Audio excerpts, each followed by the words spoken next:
Romblon sa panahon ng mga Kastila at Amerikano, 1569-1898. 1570, dumating ang mga Kastila sa isla ng Romblon. Naging bahagi ito ng kolonisasyon ng Visayas.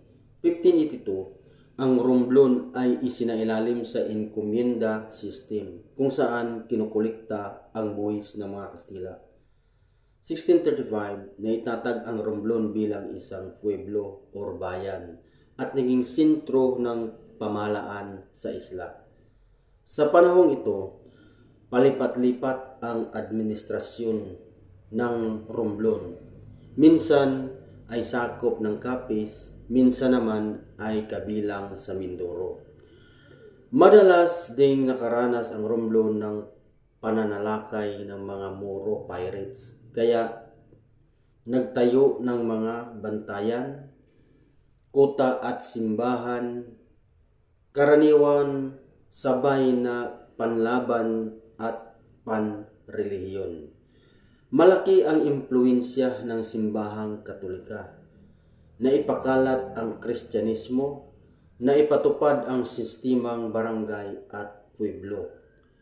Sa panahon ng mga Amerikano, 1898, natalo ang Espanya sa digmaang Espanyol-Amerikano.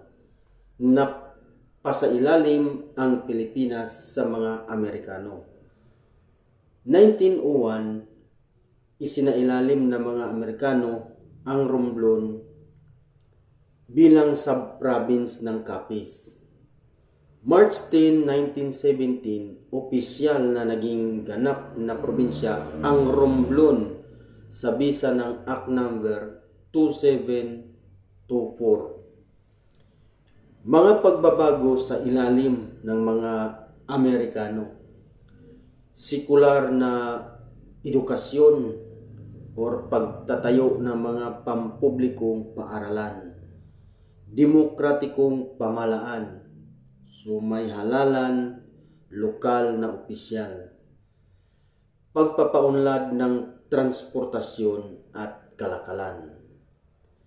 Lalong nakilala ang Romblon sa industriya ng marmol na hanggang ngayon ay simbolo ng lalawigan. So,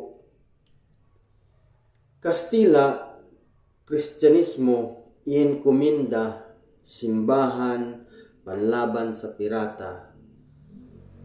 Amerikano, edukasyon, demokrasya, infrastruktura, pagiging ganap na probinsya. Romblon.